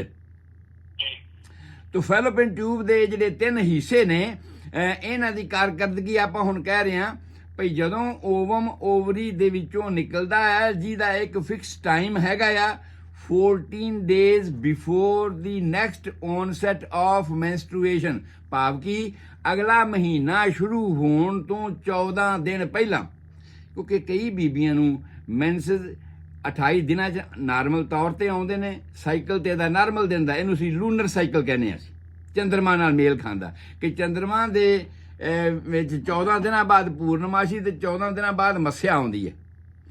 ਇੱਕ ਗੱਲ ਮੌਕੇ ਤੇ ਹੋਰ ਯਾਦ ਆ ਗਈ ਕਿ ਜਿੰਨੇ ਵੀ ਲੂਨੇਟਸ, ਲੂਨਰ ਕਿਉਂ ਕਹਿੰਦੇ ਇਸ ਨੂੰ, ਜਿੰਨੇ ਵੀ ਲੂਨੇਟਸ ਨੇ, ਭਾਵ ਮੈਂਟਲੀ ਡਿਸਟਰਬ ਲੋਕ ਨੇ, ਲੂਨੇਟਸ, ਉਹਨਾਂ ਨੂੰ ਆਮ ਤੌਰ ਤੇ ਪੂਰਨਮਾਸ਼ੀ ਵਾਲੇ ਦਿਨ ਬਹੁਤ ਜ਼ਿਆਦਾ ਤਕਲੀਫਾਂ ਹੁੰਦੀਆਂ ਨੇ। ਇਹ ਹੁਣ ਤੱਕ ਰਿਸਰਚ ਹੋ ਚੁੱਕੀ ਹੈ। ਅਸੀਂ ਇਹ ਸਾਰੇ ਲੋਕਾਂ ਨੇ ਵੇਖ ਲਿਆ ਵੀ ਜਦੋਂ ਵੀ ਪੂਰਨਮਾਸ਼ੀ ਹੁੰਦੀ ਹੈ ਤੇ ਆ ਸਮੁੰਦਰ ਆਪਣੇ ਨੇੜੇ ਹੈਗਾ ਆ, ਸਮੁੰਦਰ ਦੇ ਵਿੱਚ ਜਵਾਰ ਭਾਟਾ ਆਉਂਦਾ ਆ, ਬੜੀਆਂ ਉੱਚੀਆਂ ਉੱਚੀਆਂ ਲਹਿਰਾਂ ਉੱਠਦੀਆਂ ਨੇ। ਪਰ ਕੁਦਰਤ ਦਾ ਨਿਯਮ ਕਿਸੇ ਨਾਲ ਬੇਇਨਸਾਫੀ ਨਹੀਂ ਕਰਦਾ ਵੀ ਸਮੁੰਦਰ ਦੇ ਪਾਣੀ ਵਿੱਚ ਤਾਂ ਲਹਿਰ ਆ ਜਾਵੇ ਤੇ ਜਿਹੜਾ ਬਾਕੀ ਖੂਹਾਂ ਦਾ ਪਾਣੀ ਉਹਦੇ ਵਿੱਚ ਨਾ ਆਵੇ ਜਾਂ ਨਹਿਰਾਂ ਦੇ ਪਾਣੀ ਵਿੱਚ ਨਾ ਆਵੇ, ਐਸਾ ਨਹੀਂ ਹੈ। ਲੇਕਿਨ ਛੋਟੇ ਪੈਮਾਨੇ ਤੇ ਸਾਨੂੰ ਉਹ ਕੁਝ ਦਿਖਾਈ ਨਹੀਂ ਦਿੰਦਾ। ਮੈਂ ਜਿਹੜੀ ਇਹ ਗੱਲ ਕਹਿ ਕੇ ਤੁਹਾਡੇ ਨਾਲ ਗੱਲ ਕਲੀਅਰ ਕਰਨੀ ਚਾਹਣਾ, ਉਹ ਇਹ ਹੈ ਸਰ ਦਰਸ਼ਨ ਸਿੰਘ ਜੀ, ਕਿ ਔਰਤ ਦੇ ਸਾਡੇ ਸਰੀਰ ਵਿੱਚ ਵੀ ਤਾਂ 72% ਵਾਟਰ ਹੀ ਵਾਟਰ ਆ, ਔਰਤਾਂ ਦੇ ਸਰੀਰ ਵਿੱਚ ਵੀ ਉਸੇ ਤਰ੍ਹਾਂ ਵੱਧ ਵਾਟਰ ਹੈਗਾ ਆ। ਔਰ ਉਸ ਵਾਟਰ ਦੇ ਵਿੱਚ ਵੀ ਇੱਕ ਕਿਰਿਆ ਹੁੰਦੀ ਹੈ। ਜੇ ਤੇ ਅਸੀਂ ਉਸ ਕਿਰਿਆ ਦੇ ਮੁਤਾਬਕ ਸਾਡਾ ਮਾਸਿਕ ਧਰਮ ਹੁੰਦਾ ਹੈ ਤੇ ਬਹੁਤ ਨਾਰਮਲ ਹੁੰਦਾ ਹੈ, ਕੋਈ ਪ੍ਰੋਬਲਮ ਕੋਈ ਤਕਲੀਫ ਨਹੀਂ ਹੁੰਦੀ। ਪਰ ਜਿਵੇਂ ਜਿਵੇਂ ਇਹਨਾਂ ਦਿਨਾਂ ਦੇ ਅੱਗੇ ਪਿੱਛੇ ਕਿਸੇ ਬੀਬੀ ਨੂੰ ਮਾਸਿਕ ਧਰਮ ਹੁੰਦਾ ਆ, ਉਹਦੇ ਵਿੱਚ ਕੁਝ ਨਾ ਕੁਝ ਦਰਦਾਂ, ਕੁਝ ਨਾ ਕੁਝ ਤਕਲੀਫਾਂ ਹੁੰਦੀਆਂ ਹੀ ਨੇ। ਕਈ ਬੀਬੀਆਂ ਕਹਿੰਦੇ ਮੈਂ ਸਾਨੂੰ ਤਾਂ ਪਤਾ ਨਹੀਂ ਲੱਗਦਾ ਕਦੋਂ ਮੈਂਸਸ ਆ, ਕਦੋਂ ਠੀਕ ਹੋ ਗਏ। ਤੇ ਕਈ ਬੀਬੀਆਂ ਥੋੜੀ ਤਕਲੀਫ ਮਹਿਸੂਸ ਕਰਦੀਆਂ ਨੇ ਵੀ ਮੇਰੇ ਲੱਕ ਵਿੱਚ ਦਰਦ ਜਿਹਾ ਹੋਣ ਲੱਗ ਜਾਂਦਾ ਜੀ, ਮੇਰੇ ਫਰੰਟ ਵਿੱਚ ਦਰਦ ਹੋਣ ਲੱਗ ਜਾਂਦਾ ਜੀ। ਤੇ ਕਈਆਂ ਨੂੰ ਬਹੁਤ ਸਾਰੀਆਂ ਤਕਲੀਫਾਂ ਹੁੰਦੀਆਂ ਨੇ ਜਿਹਨੂੰ ਅਸੀਂ ਮੈਟਰੋਰੇਜੀਆ ਕੰਡੀਸ਼ਨ ਕਹਿੰਦੇ ਆ, ਵੀ ਉਹ ਹੋਣੀ ਸ਼ੁਰੂ ਹੋ ਜਾਂਦੀ ਹੈ। ਸੋ ਮੇਰੇ ਕਹਿਣ ਤੋਂ ਭਾਵ ਹੈ ਵੀ ਇਹਦਾ ਸੰਬੰਧ ਉਸ ਜਵਾਰ ਭਾਟੇ ਦੇ ਨਾਲ ਵੀ ਹੈ। ਭਾਵ ਕੀ ਹੈ, ਅਸੀਂ ਇੱਕ ਨੇਚਰ ਦਾ ਜੀਵ ਆ ਤੇ ਨੇਚਰ ਵਿੱਚ ਜਿਹੜੀਆਂ ਤਬਦੀਲੀਆਂ ਹੁੰਦੀਆਂ ਨੇ ਉਹਨਾਂ ਦਾ ਇਫੈਕਟ ਸਾਡੇ ਉੱਪਰ ਹੁੰਦਾ ਆ। ਤੇ ਹੁਣ ਤੱਕ ਮੈਡੀਕਲ ਸਾਇੰਸ ਨੇ ਇਹ ਜਾਣ ਲਿਆ ਹੈ ਕਿ ਔਰਤਾਂ ਦੇ ਮਾਸਿਕ ਧਰਮ ਦਾ ਵੀ ਇਹਦੇ ਨਾਲ ਸੰਬੰਧ ਹੈ। ਔਰ ਜਿੰਨੀਆਂ ਵੀ ਤਕਲੀਫਾਂ ਜ਼ਿਆਦਾ ਹੁੰਦੀਆਂ ਨੇ ਉਹ ਇਸ ਸਮੇਂ ਤੋਂ ਅੱਗੇ ਪਿੱਛੇ ਹੁੰਦੀਆਂ ਨੇ। ਹੁਣ ਆ ਗਈ ਗੱਲ ਇਸ ਤੋਂ ਵੀ ਇਹ ਸਾਰਾ ਜਿਹੜਾ ਸਿਸਟਮ ਬਣਿਆ ਹੈ, ਜੋ ਅਸੀਂ ਦੱਸਿਆ ਵੀ ਇਹਨੇ ਇਹ ਜਨਨ ਅੰਗ ਹੈਗੇ ਨੇ ਔਰ ਇਹ ਇੱਕ ਲਿਗਾਮੈਂਟ ਦੇ ਵਿੱਚ ਲਪੇਟੇ ਹੋਏ ਨੇ, ਇਹਨਾਂ ਸਾਰਿਆਂ ਦੀ ਕਾਰਵਾਈ ਕਿਵੇਂ ਚੱਲਦੀ ਹੈ? ਇਹ ਬਹੁਤ ਜ਼ਰੂਰੀ ਗੱਲ ਆ ਵੀ ਇਹ ਕਾਰਵਾਈ ਕਿਵੇਂ ਚੱਲਦੀ ਹੈ, ਜਿਸ ਕਾਰਵਾਈ ਦਾ ਨਾਂ ਹੈ ਮੈਂਸਟਰੂਏਸ਼ਨ, ਮਾਸਿਕ ਧਰਮ। ਸੋ ਉਸ ਮਾਸਿਕ ਧਰਮ ਦੀ ਵਿਆਖਿਆ ਆਪਾਂ ਕਰਨ ਲੱਗੇ ਹਾਂ ਕਿ ਭਈ ਹਰੇਕ ਲੜਕੀ ਨੂੰ 10 ਸਾਲ ਦੀ ਉਮਰ ਤੋਂ ਲੈ ਕੇ 16 ਸਾਲ ਦੀ ਉਮਰ ਤੱਕ ਨਿਯਮਿਤ ਤੌਰ ਤੇ ਜਨਨ ਅੰਗਾਂ ਵਿੱਚੋਂ ਖੂਨ ਆਉਣਾ ਸ਼ੁਰੂ ਹੁੰਦਾ ਹੈ। ਔਰ ਉਸ ਕਿਰਿਆ ਨੂੰ ਅਸੀਂ ਮਾਸਿਕ ਧਰਮ ਦਾ ਨਾਂ ਧਰਮ ਕਹਿੰਦੇ ਹਾਂ। ਅਸੀਂ ਧਰਮ ਅਸੀਂ ਉਸ ਚੀਜ਼ ਲਫ਼ਜ਼ ਨਾਲ ਉਹਦੇ, ਕਿਉਂਕਿ ਸਾਡਾ ਮਨੁੱਖਾਂ ਦਾ ਬਣਾਇਆ ਨਾ, ਤੇ ਮਨੁੱਖਾਂ ਨੇ ਧਰਮ ਉਸ ਗੱਲ ਨੂੰ ਹੀ ਆਖਿਆ ਜਿਹਨੂੰ ਅਸੀਂ ਬਹੁਤ ਪਵਿੱਤਰ ਸਮਝਦੇ ਹਾਂ। ਜਿਹਨੂੰ ਅਸੀਂ ਬਹੁਤ ਜ਼ਰੂਰੀ ਸਰਵੋਤਮ ਸਮਝਦੇ ਹਾਂ, ਉਹਦੇ ਨਾਂ 'ਤੇ ਅਸੀਂ ਧਰਮ ਲਾਉਣੇ ਆ। ਅਸੀਂ ਅੱਜ ਕੱਲ੍ਹ ਇਹਨੂੰ ਛੁਪਾ ਕੇ ਰੱਖ ਦਿੱਤਾ, ਬਹੁਤ ਪਰਦੇ ਹੇਠ ਕਰ ਦਿੱਤਾ ਹੈ। ਪਰ ਕੁਦਰਤ ਦੇ ਨਿਯਮ ਦੇ ਮੁਤਾਬਕ ਜਿਨ੍ਹਾਂ ਲੋਕਾਂ ਨੇ ਇਸ ਦਾ ਨਾਂ ਰੱਖਿਆ, ਇਹਦਾ ਨਾਂ ਰੱਖਿਆ ਮਾਸਿਕ ਧਰਮ, ਮੈਂਸਟਰੂਏਸ਼ਨ। ਸੋ ਇਹ ਮਾਸਿਕ ਧਰਮ ਹੈ, ਇੱਕ ਧਰਮ ਵਾਲੀ ਗੱਲ ਹੈ, ਇੱਕ ਨਿਯਮਤ ਹੋਣ ਵਾਲੀ ਗੱਲ ਹੈ, ਇੱਕ ਬਹੁਤ ਜ਼ਰੂਰੀ ਗੱਲ ਹੈ ਵੀ ਜੇ ਇਹ ਨਾ ਹੋਵੇ ਤਾਂ ਜੀਵਨ ਹੀ ਨਹੀਂ ਤੁਰਦਾ, ਇਹਦੇ ਬਿਨਾਂ ਜੀਵਨ ਨਹੀਂ ਹੋਣਾ। ਇਸ ਕਰਕੇ ਕੁਦਰਤ ਨੇ ਇਹ ਨਿਯਮ ਬਣਾਇਆ ਤੇ ਅਸੀਂ ਉਸ ਕੁਦਰਤ ਦੇ ਨਿਯਮ ਨੂੰ ਮੰਨ ਕੇ ਇਹਦਾ ਨਾਂ ਰੱਖ ਦਿੱਤਾ ਮਾਸਿਕ ਧਰਮ, ਜਿਹੜਾ ਕਿ ਹਰੇਕ ਲੜਕੀ ਦੇ ਵਿੱਚ ਨਾਰਮਲ ਕੁਦਰਤੀ ਨਿਯਮ ਦੇ ਮੁਤਾਬਕ ਹਰ 28 ਦਿਨ ਬਾਅਦ ਆਉਣਾ ਚਾਹੀਦਾ ਆ। ਪਰ ਕੁਝ ਕਾਰਨਾਂ ਦੇ ਕਰਕੇ, ਸਾਡੇ এনवायरमेंट, ਸਾਡੇ ਖਾਣ ਪੀਣ, ਸਾਡੀ ਖਾਦ ਖੁਰਾਕ, ਸਾਡੇ ਰਹਿਣ ਸਹਿਣ ਦੇ ਕਾਰਨ ਇਹਦੇ ਵਿੱਚ ਤਬਦੀਲੀਆਂ ਆ ਗਈਆਂ। ਔਰ ਉਹਨਾਂ ਤਬਦੀਲੀਆਂ ਦੇ ਕਰਕੇ ਕਈ ਬੀਬੀਆਂ ਨੂੰ 20-22 ਦਿਨ ਬਾਅਦ ਹੀ ਮੈਂਸੇਜ ਆਉਂਦੇ ਆ, ਕਈ ਬੀਬੀਆਂ ਨੂੰ 30-35 ਦਿਨ ਬਾਅਦ ਵੀ ਮੈਂਸੇਜ ਆਉਂਦੇ ਨੇ। ਪਰ ਅਸੀਂ ਇਹ ਸਮਝਦੇ ਹਾਂ ਕਿ ਅਗਰ ਕਿਸੇ ਬੀਬੀ ਭੈਣ ਦੀ ਇਹ ਰੈਗੂਲੈਰਿਟੀ ਹੈ, ਉਹ ਰੈਗੂਲਰ ਤੌਰ 'ਤੇ ਉਨੇ ਹੀ ਦਿਨਾਂ ਬਾਅਦ ਆ ਰਹੇ ਹਨ, ਤੇ ਸਾਨੂੰ ਇੱਕ ਅਗਲਾ ਵਿਧਾਨ ਨਿਸ਼ਚਿਤ ਕਰਨ ਦੇ ਵਿੱਚ ਆਸਾਨੀ ਹੋ ਸਕਦੀ ਹੈ ਕਿ ਭਾਈ ਇਹ ਪ੍ਰੈਗਨੈਂਟ ਕਦੋਂ ਹੋਈ, ਇਹਦਾ ਬੱਚਾ ਕਿੰਨੇ ਦਿਨਾਂ ਬਾਅਦ ਪੈਦਾ ਹੋਏਗਾ। ਕਿਉਂਕਿ ਅਸੀਂ ਦੱਸ ਸਕਦੇ ਹਾਂ ਕਿ ਭਾਈ ਫਲਾਣੇ ਦਿਨ ਇਹਦੀ ਡਿਲੀਵਰੀ ਹੋਏਗੀ, ਠੀਕ ਹੈ, ਡਿਊ ਡੇਟ ਅਸੀਂ ਕੱਢ ਕੇ ਦਿੰਦੇ ਹਾਂ। ਲੜਕੀ ਜਦੋਂ ਆ ਕੇ ਸਾਨੂੰ ਦੱਸਦੀ ਵੀ ਮੈਂਸੇਜ, ਆਖਰੀ ਮੈਂਸੇਜ ਕਦੋਂ ਆਏ ਸੀ ਔਰ ਕਿਹੜੀ ਤਰੀਕ ਨੂੰ ਆਏ ਸੀ, ਕਿਹੜਾ ਮਹੀਨਾ ਸੀ, ਤੇ ਅਸੀਂ ਉਸ ਤੋਂ ਬਾਅਦ ਉਹਨੂੰ ਦੱਸ ਦਿੰਦੇ ਹਾਂ ਕਿ ਭਾਈ ਤੇਰੀ ਡਿਲੀਵਰੀ ਫਲਾਣੀ ਤਰੀਕ ਨੂੰ ਹੋਏਗੀ। ਐਕਸਪੈਕਟਡ ਡਿਊ ਡੇਟ ਅਸੀਂ ਦੱਸ ਸਕਦੇ ਹਾਂ। ਇਸੇ ਕਰਕੇ ਦੱਸ ਸਕਦੇ ਹਾਂ ਕਿ ਅਗਰ ਉਹ ਬਿਲਕੁਲ ਉਹਨਾਂ ਹੀ ਦਿਨਾਂ ਦੇ ਮੁਤਾਬਕ ਇੱਕ ਰੈਗੂਲੈਰਿਟੀ ਮੇਨਟੇਨ ਕਰਦੀ ਹੈ। ਪਰ ਜੇ ਉਹ ਰੈਗੂਲੈਰਿਟੀ ਮੇਨਟੇਨ ਨਹੀਂ ਹੁੰਦੀ ਤੇ ਉਸ ਵੇਲੇ ਸਾਨੂੰ ਕਈ ਵਾਰ ਇਹ ਲੱਭਣਾ ਅੱਗੇ ਪਿੱਛੇ ਹੋ ਜਾਂਦਾ ਹੈ, ਜਿਹਦੇ ਵਾਸਤੇ ਡਾਕਟਰਾਂ ਨੇ 7 ਦਿਨ ਪਹਿਲਾਂ 7 ਦਿਨ ਬਾਅਦ ਦਾ ਸਮਾਂ ਰੱਖਿਆ ਹੈ ਵੀ ਸਾਡੀ ਜਿਹੜੀ ਕੱਢੀ ਹੋਈ ਡਿਊ ਡੇਟ ਹੈਗੀ ਹੈ ਉਹਦੇ ਤੋਂ 7 ਦਿਨ ਪਹਿਲਾਂ ਵੀ ਹੋ ਸਕਦਾ ਆ ਤੇ 7 ਦਿਨ ਬਾਅਦ ਵੀ ਬੱਚੇ ਦੀ ਡਿਲੀਵਰੀ ਹੋ ਸਕਦੀ ਹੈ। ਚਲੋ ਖੈਰ, ਹੁਣ ਅਸੀਂ ਆ ਗਏ ਮੈਂਸਟਰੂਏਸ਼ਨ ਦੇ ਵਿੱਚ। ਇਹ ਇੱਕ ਸਾਈਕਲੀਕਲ ਚੱਕਰ ਆ। ਸਾਈਕਲਿਕ ਚੱਕਰ ਜਿਹੜਾ ਸ਼ੁਰੂ ਹੁੰਦਾ ਹੈ ਉਹ ਸਭ ਤੋਂ ਪਹਿਲਾਂ ਬ੍ਰੇਨ ਦੇ ਵਿੱਚ ਸ਼ੁਰੂ ਹੁੰਦਾ ਹੈ। ਬ੍ਰੇਨ ਦੇ ਵਿੱਚ ਇੱਕ ਸਾਡੀ ਖੁੱਤੀ ਦੇ ਵਿੱਚ ਇੱਕ ਹੈ, ਪਹਿਲਾਂ ਤਾਂ ਸੈਰੇਬਰਮ ਹੈ ਜਿਹੜਾ ਖੋਪੜੀ ਦੇ ਵਿੱਚ ਬਹੁਤ ਵੱਡਾ ਹਿੱਸਾ ਆ, ਉਹਦੇ ਹੇਠਾਂ ਖੁੱਤੀ ਵਾਲੇ ਪਾਸੇ ਇੱਕ ਗਲੈਂਡ ਲੱਗਿਆ ਹੋਇਆ, ਇੱਕ ਹਿੱਸਾ ਹੈ ਬ੍ਰੇਨ ਦਾ ਜਿਹਦਾ ਨਾਂ ਹੈ ਹਾਈਪੋਥੈਲਮਸ। ਉਸ ਹਾਈਪੋਥੈਲਮਸ ਦੇ ਵਿੱਚ ਜਿਵੇਂ ਜਿਵੇਂ ਕੋਈ ਬੱਚਾ ਜਵਾਨ ਹੁੰਦਾ, ਲੜਕਾ ਜਾਂ ਲੜਕੀ, ਉਹਦੇ ਵਿੱਚ ਇੱਕ ਕਿਰਿਆ ਹੋਣੀ ਸ਼ੁਰੂ ਹੋ ਜਾਂਦੀ ਹੈ ਔਰ ਉਹ ਇੱਕ ਹਾਰਮੋਨ ਪੈਦਾ ਕਰਦਾ ਹੈ, ਹਾਰਮੋਨ ਸਟਿਮੂਲੇਟਿੰਗ ਉਹਦਾ ਐਕਟ ਹੁੰਦਾ ਹੈ, ਜਿਹਦੇ ਕਰਕੇ ਸਾਡਾ ਪਿਚਰੋਟਰੀ ਗਲੈਂਡ, ਜਿਹਨੂੰ ਅਸੀਂ ਮਾਸਟਰ ਗਲੈਂਡ ਕਹਿੰਦੇ ਆ, ਜਿਹੜਾ ਬਿਲਕੁਲ ਸਾਡੇ ਬ੍ਰੇਨ ਦੇ, ਅਗਰ ਜਿਹੜਾ ਬ੍ਰੇਨ ਦੇ ਸਿਰ ਦੇ ਬਿਲਕੁਲ ਸੈਂਟਰ ਦੇ ਵਿੱਚੋਂ ਅਸੀਂ ਹੇਠਾਂ ਡਿਪ ਕਰੀਏ ਤੇ ਧੌਣ ਤੱਕ ਹੇਠਾਂ ਜਾਈਏ ਤੇ ਅਖੀਰ ਦੇ ਸਿਰੇ ਤੇ ਜਾ ਕੇ ਜੋ ਗਲੈਂਡ ਲੱਗਾ ਹੋਇਆ, ਬਹੁਤ ਛੋਟਾ ਜਿਹਾ ਗਲੈਂਡ ਹੈ, ਪੀ ਸ਼ੇਪ ਛੋਟਾ ਜਿਹਾ ਹੈਗਾ ਆ, ਮਟਰ ਦੇ ਦਾਣੇ ਜਿੱਦਾਂ, ਮਟਰ ਦੇ ਦਾਣੇ ਜਿੱਦਾਂ ਗਲੈਂਡ ਹੈ ਜਿਹੜਾ ਉਹਨੂੰ ਸਟਿਮੂਲੇਟ ਕਰਦਾ। ਔਰ ਉਹਦੇ 'ਚੋਂ ਤਕਰੀਬਨ 10-12 ਤਰ੍ਹਾਂ ਦੇ ਡਿਫਰੈਂਟ ਹਾਰਮੋਨ ਨਿਕਲਦੇ ਆ ਜਿਹੜੇ ਸਰੀਰ ਦੀਆਂ 10-12 ਤਰ੍ਹਾਂ ਦੀਆਂ ਡਿਫਰੈਂਟ ਕਾਰਵਾਈਆਂ ਕਰਦੇ ਆ। ਪਰ ਅੱਜ ਦਾ ਸਾਡਾ ਵਿਸ਼ਾ, ਸਾਡਾ ਇਸ ਬੀਬੀਆਂ ਭੈਣਾਂ ਨਾਲ ਕੰਸਰਨ ਹੈਗਾ ਆ ਕਿ ਉਹਦੇ ਵਿੱਚੋਂ ਜਦੋਂ ਹਾਈਪੋਥੈਲਮਸ ਤੋਂ ਜਿਹੜਾ ਹਾਰਮੋਨ ਨਿਕਲਿਆ ਉਹਨੇ ਪਿਚਰੋਟਰੀ ਗਲੈਂਡ ਨੂੰ ਸਟਿਮੂਲੇਟ ਕੀਤਾ। ਪਿਚਰੋਟਰੀ ਗਲੈਂਡ ਦੇ ਪੋਸਟੀਰੀਅਰ ਹਿੱਸੇ ਤੋਂ, ਸੱਜੇ ਫਰੰਟ ਤੋਂ ਨਹੀਂ, ਬੈਕ ਸਾਈਡ ਖੁੱਤੀ ਵਾਲੇ ਪਾਸੇ ਤੋਂ ਇੱਕ ਹਾਰਮੋਨ ਨਿਕਲਦਾ ਹੈ ਜਿਹਨੂੰ ਅਸੀਂ ਕਹਿੰਦੇ ਆ FSH, ਫੋਲੀਕੂਲਰ ਸਟਿਮੂਲੇਟਿੰਗ ਹਾਰਮੋਨ। ਤੁਸੀਂ ਇਸ ਤਰ੍ਹਾਂ ਸਮਝ ਸਕਦੇ ਹੋ ਬਈ ਹੁਣ ਕਣਕਾਂ ਵੱਢੀਆਂ ਗਈਆਂ ਤੇ ਹੁਣ ਅਸੀਂ ਪਨੀਰੀ ਬੀਜਣੀ ਆ, ਪਨੀਰੀ ਬੀਜਣੀ ਹੈ ਤੇ ਪਨੀਰੀ ਦੇ ਬੀਜ ਦਾ ਛੱਟਾ ਦੇਣਾ ਆ, ਉਸ ਨੂੰ ਡਿਵੈਲਪ ਕਰਨਾ ਆ। ਔਰ ਉਹ ਫੋਲੀਕੂਲਰ ਸਟਿਮੂਲੇਟਿੰਗ ਹਾਰਮੋਨ ਦਾ ਕੰਮ ਇਹ ਆ ਕਿ ਛੱਟਾ ਦੇਣਾ, ਉਸ ਪਨੀਰੀ ਨੂੰ ਉੱਗਣ ਵਾਸਤੇ, ਡਿਵੈਲਪ ਕਰਨ ਵਾਸਤੇ ਕਿਰਿਆ ਕਰਨੀ। ਔਰ ਇਹ ਜਿਹੜੀ ਕਿਰਿਆ ਹੁੰਦੀ ਹੈ ਸਰਦਰਸ਼ਨ ਸਿੰਘ ਜੀ, ਇਹ ਕਿਰਿਆ ਓਵਰੀ ਦੇ ਵਿੱਚ ਵੀ ਹੁੰਦੀ ਹੈ ਔਰ ਇਹ ਕਿਰਿਆ ਜਿਹੜੀ ਹੈ ਬੱਚੇਦਾਨੀ ਦੇ ਵਿੱਚ ਵੀ ਹੁੰਦੀ ਹੈ। ਫੋਲੀਕੂਲਰ ਸਟਿਮੂਲੇਟਿੰਗ ਹਾਰਮੋਨ ਦੀ ਰੇਂਜ ਬਲੱਡ ਦੇ ਵਿੱਚ ਵਧਣੀ ਸ਼ੁਰੂ ਹੋ ਜਾਂਦੀ ਹੈ ਔਰ ਇਹਦੇ ਨਾਲ ਓਵਰੀ ਦੇ ਵਿੱਚ ਵੀ ਡਿਵੈਲਪਮੈਂਟ ਹੋਣੀ ਸ਼ੁਰੂ ਹੋ ਜਾਂਦੀ ਹੈ। ਬੱਚੇਦਾਨੀ ਦੇ ਵਿੱਚ ਵੀ ਜਿਹੜਾ ਉਹਦਾ ਅੰਦਰ ਵਾਲਾ ਲੇਅਰ ਹੈ ਜਿਹਨੂੰ ਅਸੀਂ ਇੰਡੋਮੈਟਰੀਅਮ ਕਿਹਾ ਹੈਗਾ ਆ, ਉਸ ਲੇਅਰ ਦੇ ਵਿੱਚ ਵੀ ਡਿਵੈਲਪਮੈਂਟ ਹੋਣੀ ਸ਼ੁਰੂ ਹੋ ਜਾਂਦੀ ਹੈ। ਕੀ ਹੋਣੀ ਸ਼ੁਰੂ ਹੋ ਜਾਂਦੀ ਹੈ ਉਹ ਮੈਂ ਦੱਸ ਰਿਹਾ ਕਿ ਓਵਰੀ ਦੇ ਵਿੱਚ, ਉਹਨੂੰ ਅਸੀਂ ਊਸਾਈਟ ਕਹਿੰਦੇ ਹਾਂ, ਓਵਰੀ ਦੇ ਵਿੱਚ ਛੋਟੇ ਛੋਟੇ ਜਿਵੇਂ ਬੀ ਉੱਗਣੇ ਸ਼ੁਰੂ ਹੋ ਜਾਂਦੇ ਨੇ ਕਿਸੇ ਵੀ ਪਨੀਰੀ ਦੇ। ਉਹ ਤਾਂ ਗੋਲ ਹੈਗੀ ਹੈ, ਗੋਲ ਹੋਣ ਕਰਕੇ ਉਹਦੇ 4 ਚਫੇਰੇ ਤੋਂ ਹੀ ਇਹ ਜਿਹੜੇ ਬੀਜ ਇਹ ਦਾਣੇ ਉੱਗਣੇ ਸ਼ੁਰੂ ਹੋ ਜਾਂਦੇ ਨੇ, ਜਿਵੇਂ ਕੋਈ ਪਨੀਰੀ ਉੱਗਦੀ, ਠੀਕ ਉਸੇ ਤਰ੍ਹਾਂ ਹੀ ਅਲਟੀਮੇਟ ਉਹ ਉੱਗ ਕੇ ਤੇ ਉਹਦੇ ਸੈਂਟਰ ਵਿੱਚ ਆਣੇ ਸ਼ੁਰੂ ਹੋ ਜਾਂਦੇ ਆ।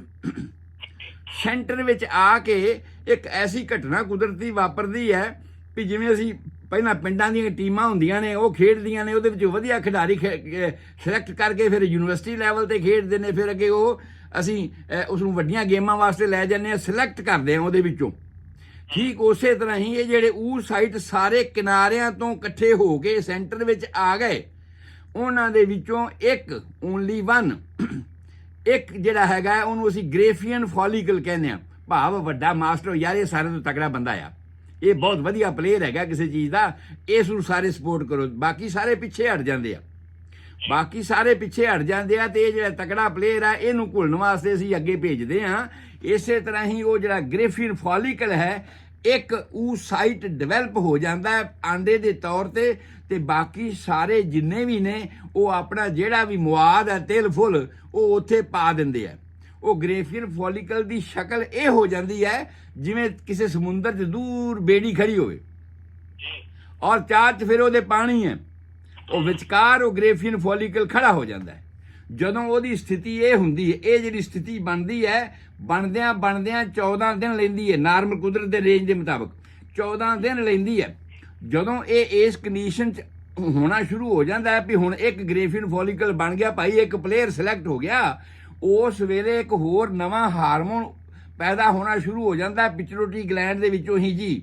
ਉਹਦਾ ਨਾਂ ਹੈ LH ਹਾਰਮੋਨ, ਉਹਦਾ ਨਾਂ ਹੈ ਲੂਟੀਨਾਈਜ਼ਿੰਗ ਹਾਰਮੋਨ, ਜਿਹਦਾ ਕੰਮ ਇਹ ਆ ਵੀ ਜਿਵੇਂ ਕਿਸੇ ਨੂੰ ਫੋੜਾ ਨਹੀਂ ਹੁੰਦਾ ਕਿ ਫੋੜਾ ਪਕਾਉਣਾ ਹੋਵੇ ਤੇ ਅਸੀਂ ਆਪਾਂ ਪੁਲਸਟ ਬਣਦੇ ਹੁੰਦੇ ਸੀ ਪਿੰਡਾਂ ਦੇ ਵਿੱਚ, ਕੋਈ ਚੀਜ਼ ਗਰਮ ਕਰਕੇ ਉਹਦੇ 'ਚ ਕੋਈ ਗੰਢਾ ਬਣ ਦਿਓ, ਕੋਈ ਉਹਦੇ ਹਲਦੀ ਬਣ ਦਿਓ, ਕੋਈ ਐਸਾ ਬਣ ਦਿਓ ਵੀ ਇਹ ਫੋੜਾ ਜਿਹੜਾ ਨਿਕਲਿਆ ਛੇਤੀ ਫਟ ਜਾਵੇ ਤੇ ਇਹਦੇ ਵਿੱਚੋਂ ਪਸ ਬਾਹਰ ਨਿਕਲ ਜਾਵੇ। ਔਰ ਉਹੀ ਕਿਰਿਆ ਜਿਹੜੀ ਹੈ ਇਸ LH ਹਾਰਮੋਨ ਦੀ ਹੈ। LH ਹਾਰਮੋਨ ਦੇ ਨਾਲ ਇਹਦੇ ਅੰਦਰ ਦਾ ਜਿਹੜਾ ਏਰੀਆ ਹੈਗਾ ਹੈ ਉਹ ਇੰਨਾ ਜ਼ਿਆਦਾ ਟੈਂਸ ਹੋ ਜਾਂਦਾ ਆ ਕਿ ਅਲਟੀਮੇਟਲੀ 14 ਦਿਨ ਪਹਿਲਾਂ ਅਗਲਾ ਮੈਂਸਸ ਆਉਣ ਤੋਂ ਓਵਰੀ ਫਟ ਜਾਂਦੀ ਹੈ। ਓਵਰੀ ਫਟ ਜਾਂਦੀ ਹੈ ਤੇ ਉਹਦੇ ਵਿੱਚੋਂ ਓਵਮ ਬਾਹਰ ਨਿਕਲ ਜਾਂਦਾ, ਤੇ ਬਾਹਰ ਖੁੱਲਾ ਥਾਂ ਤੇ ਹੈ ਨਹੀਂ, ਬਾਹਰ ਤਾਂ ਬ੍ਰੌਡ ਲਿਗਾਮੈਂਟ ਦਾ ਗਲਾਫ ਹੈ, ਉਹਦੇ ਵਿੱਚ ਹੀ ਹੈ। ਓਵਰੀ ਚੋਂ ਨਿਕਲ ਗਿਆ ਔਰ ਬਾਹਰ ਉਹ ਜਿਹੜਾ ਗਿਲਾਫ ਹੈ ਉਹਦਾ ਪੈਰੀਟੋਨੀਅਮ ਦਾ ਜਿਹੜਾ ਇਸ ਨੂੰ ਬ੍ਰੌਡ ਲਿਗਾਮੈਂਟ ਕਿਹਾ ਅਸੀਂ, ਉਹਦੇ ਵਿੱਚ ਤਰਨਾ ਸ਼ੁਰੂ ਕਰ ਦਿੰਦਾ ਹੈ। ਉਹ ਜਦੋਂ ਤਰਨਾ ਸ਼ੁਰੂ ਕਰ ਦਿੰਦਾ ਤੇ ਕਰਦੇ ਕਰਦੇ ਇਹ ਜਿਹੜਾ ਇਹਦਾ ਨਾਂ ਹੋ ਗਿਆ ਗ੍ਰੇਫੀਅਨ ਫੋਲੀਕਲ। ਸੋ ਇਹ ਗ੍ਰੇਫੀਅਨ ਫੋਲੀਕਲ ਤਰਦਾ ਜਿਹੜਾ ਆ ਫੈਲੋਪੀਅਨ ਟਿਊਬ ਵੀ ਜਿਹੜੀ ਇਸੇ ਬ੍ਰੌਡ ਲਿਗਾਮੈਂਟ ਦੇ ਵਿੱਚ ਹੀ ਤਰਦੀ ਹੈ, ਘੱਗਰੇ ਵਰਗੀ, ਉਹਦੇ ਵਿੱਚ ਵੜ ਜਾਂਦਾ। ਜਦੋਂ ਇਹ ਉਹਦੇ ਵਿੱਚ ਵੜਦਾ ਤੇ ਉਹਦੇ ਵਿੱਚ ਇਹਦੀ ਮੂਵਮੈਂਟ ਦੇ ਨਾਲ, ਕਿਉਂਕਿ ਮੂਵਮੈਂਟ ਤਾਂ ਚੱਲ ਹੀ ਰਹੀ ਹੈ ਸਫਲ, ਜਿਵੇਂ ਜੇ ਬੱਚੇਦਾਨੀ ਦੀ ਯੂਟਰਾਈਨ ਸਫਲ ਚੱਲ ਰਹੀ ਹੈ ਤਾਂ ਸਾਰੇ ਪਾਣੀ ਨੂੰ ਹਿਲਾ ਰਹੀ ਹੈ ਨਾ, ਸੋ ਸਾਰੇ ਪਾਣੀ ਨੂੰ ਹਿਲਾ ਰਹੀ ਹੈ ਤੇ ਉਸ ਮੂਵਮੈਂਟ ਦੇ ਵਿੱਚ ਹੀ ਹਿਲਦਿਆਂ ਅਲਟੀਮੇਟਲੀ ਇਹ ਫੈਲੋਪੀਅਨ ਟਿਊਬ ਦੇ ਉਸ ਐਂਡ ਤੱਕ ਪਹੁੰਚ ਜਾਂਦਾ ਹੈ ਜਿੱਥੇ ਕਿ ਸਪਰਮ ਆਲਰੇਡੀ ਆ ਕੇ ਖੜਾ ਹੈ ਜਾਂ ਸਪਰਮ ਨੇ ਆਉਣਾ ਹੈ, ਉਸ ਥਾਂ ਤੇ ਉਸਨੇ ਪਹੁੰਚਣਾ ਹੈ ਔਰ ਉਹਨਾਂ ਦੋਹਾਂ ਦਾ ਜਿਹੜਾ ਹੈ ਮਿਲਾਪ ਹੋਣਾ ਆ। ਮੈਂ ਮਿਲਾਪ ਨੂੰ ਇੱਥੇ ਇੱਕ ਥੋੜ੍ਹੀ ਜਿਹੀ ਬ੍ਰੇਕ ਦੇ ਕੇ ਮੈਂ ਅਗਲੇ ਪਾਸੇ ਨੂੰ ਆ ਰਿਹਾ ਹਾਂ, ਕਿਉਂਕਿ ਅਸੀਂ ਸਪਰਮ ਨੂੰ ਲੈ ਕੇ ਆ ਰਹੇ ਹਾਂ ਔਰ ਇਸ ਫੋਲੀਕੂਲਰ ਸਟਿਮੂਲੇਟਿੰਗ ਹਾਰਮੋਨ ਦਾ ਤੇ LH ਹਾਰਮੋਨ ਦਾ ਇਫੈਕਟ ਬੱਚੇਦਾਨੀ ਦੇ ਵਿੱਚ ਵੀ ਵੇਖਣਾ ਹੈ। ਜੇ ਤਾਂ ਪ੍ਰੈਗਨੈਂਸੀ ਹੋ ਗਈ, ਜੇ ਤੇ ਸਪਰਮ ਦਾ ਓਵਮ ਨਾਲ ਇੱਥੇ ਮਿਲਾਪ ਹੋ ਗਿਆ ਤੇ ਫਿਰ ਫਰਟੀਲਾਈਜ਼ਡ ਓਵਮ ਹੋ ਗਿਆ ਔਰ ਉਹਦਾ ਨਾਂ ਅਸੀਂ ਰੱਖ ਦਿੱਤਾ ਬਲਾਸਟੋਸਿਸਟ। ਬਲਾਸਟੋਸਿਸਟ ਦਾ ਜਿਹੜਾ ਉੱਪਰ ਵਾਲਾ ਲੇਅਰ ਆ ਬਹੁਤ ਸਖਤ ਲੇਅਰ ਆ, ਕੋਰਨਾ ਰੇਡੀਏਟਾ ਉਹਨੂੰ ਆਖਿਆ ਸੀਗਾ ਅਸੀਂ, ਔਰ ਉਹਦੀ ਕਹਾਣੀ ਮੈਂ ਕੱਲ ਦੱਸ ਚੁੱਕਿਆ। ਮੈਂ ਦੁਬਾਰਾ ਫਿਰ ਰਿਪੀਟ ਕਰ ਦਿਆਂ ਕਿ ਜਦੋਂ ਗ੍ਰੇਫੀਅਨ ਫੋਲੀਕਲ ਫੈਲੋਪੀਅਨ ਟਿਊਬਸ ਦੇ ਵਿੱਚ ਐਂਟਰ ਹੁੰਦਾ ਆ, ਉਹਦੇ ਉੱਪਰਲਾ ਜਿਹੜਾ ਲੇਅਰ ਹੈ ਉਹ ਬਹੁਤ ਸਖਤ ਲੇਅਰ ਹੁੰਦਾ ਹੈ ਔਰ ਸਪਰਮ ਜਿਹੜੇ ਬਹੁਤ ਸਾਰੇ ਆ ਜਾਂਦੇ ਨੇ ਔਰ ਉਹਨੂੰ ਘੇਰਾ ਪਾ ਲੈਂਦੇ ਨੇ, ਉਹਦੇ ਨਾਲ ਸਿਰ ਮਾਰ ਕੇ ਅਲਟੀਮੇਟਲੀ ਉਹ ਆਪ ਹੀ ਮਰ ਜਾਂਦੇ ਆ ਔਰ ਉਹਦੇ ਮਰਨ ਕਰਕੇ ਜੋ ਗੈਸ ਬਣਦੀ ਹੈ, ਜੋ ਵੀ ਕੁਝ ਹੁੰਦਾ ਹੈ, ਉਹਦੇ ਨਾਲ ਇਹ ਕੋਰਨਾ ਰੇਡੀਏਟਾ ਦਾ ਜਿਹੜਾ ਬਾਹਰਲਾ ਪਰਦਾ ਹੈ ਗ੍ਰੇਫੀਅਨ ਫੋਲੀਕਲ ਦਾ, ਬਾਹਰਲੀ ਤਹਿ ਉਹਦੀ ਉਹ ਗਲ ਜਾਂਦੀ ਹੈ। ਜਿਹਦੇ ਕਰਕੇ ਪਿੱਛੋਂ ਆਉਣ ਵਾਲਾ ਜਿਹੜਾ ਸਪਰਮ ਹੈ ਉਹ ਉਹਦੇ ਵਿੱਚ ਐਂਟਰ ਕਰ ਜਾਂਦਾ ਹੈ, ਕਰਨ ਦੇ ਵਿੱਚ ਕਾਮਯਾਬ ਹੋ ਜਾਂਦਾ ਹੈ, ਪਰ ਸਿਰਫ ਉਹਦਾ ਸਿਰ ਹੀ ਉਹਦੇ ਵਿੱਚ ਐਂਟਰ ਕਰਦਾ ਹੈ, ਉਹਦੀ ਜਿਹੜੀ ਪੂਛ ਹੈ ਉਹਦੇ ਬਾਹਰ ਹੀ ਰਹਿ ਜਾਂਦੀ ਹੈ। ਸੋ ਅਸੀਂ ਇਹ ਕਹਿ ਰਿਹਾ ਕਿ ਭਾਈ ਠੀਕ ਹੈ ਇੱਥੇ ਪ੍ਰੈਗਨੈਂਸੀ ਹੋ ਗਈ, ਪਰ ਅਸੀਂ ਇਹ ਕਰਨਾ ਹੈ ਕਿ ਨਹੀਂ ਹਜੇ ਪ੍ਰੈਗਨੈਂਸੀ ਨਹੀਂ ਹੋਈ, ਅਸੀਂ ਵੇਖਣਾ ਬੱਚੇਦਾਨੀ 'ਚ ਕੀ ਹੋ ਗਿਆ। ਇਹ ਜੋ ਦੋ ਹਾਰਮੋਨ ਅਸੀਂ ਇਹਨਾਂ ਨੂੰ ਇੱਥੇ ਛੱਡ ਦਿੰਦੇ ਹਾਂ, ਉਸ ਤੋਂ ਬਾਅਦ ਅਸੀਂ ਬੱਚੇਦਾਨੀ 'ਚ ਪਹੁੰਚ ਗਏ। ਸੋ ਅੱਜ ਕਿਸੇ ਬੀਬੀ ਨੂੰ ਮੈਂਸਸ ਆਏ ਹੈ, 5 ਦਿਨ ਦਾ ਪੀਰੀਅਡ ਅਸੀਂ ਇਸ ਨੂੰ ਗਿਣਦੇ ਹਾਂ 3 to 5 days। 3 to 5 days ਦੇ ਵਿੱਚ ਜਿਹੜਾ ਅੰਦਰ ਵਾਲਾ ਜਿੰਨਾ ਵੀ ਇੰਡੋਮੈਟਰੀਅਲ ਲੇਅਰ ਹੈਗਾ ਉਹ ਸਾਰਾ ਗਲਿਆ ਹੋਇਆ, ਖੂਨ ਦੇ ਨਾਲ ਭਰਿਆ ਹੋਇਆ, ਉਹ ਖੂਨ ਦੀਆਂ ਨਾਲੀਆਂ ਫਟਦੀਆਂ ਨੇ, ਜਿਹੜਾ LH ਹਾਰਮੋਨ ਹੈ ਉਹਦੇ ਕਰਕੇ ਬਹੁਤ ਤੇਜ਼ੀ ਆ ਗਈ, ਬਹੁਤ ਗਰਮੀ ਆ ਗਈ, ਉਹ ਫਟ ਜਾਂਦੀਆਂ ਨੇ ਤੇ ਉਹ ਖੂਨ ਜਿਹੜਾ ਬਾਹਰ ਵਹਿ ਜਾਂਦਾ ਹੈ, ਜਿਹਦਾ ਪੀਰੀਅਡ ਆਪਣਾ ਹੋ ਗਿਆ ਐਕਚੁਅਲੀ। ਉਹ ਠੀਕ ਹੈ ਜੀ।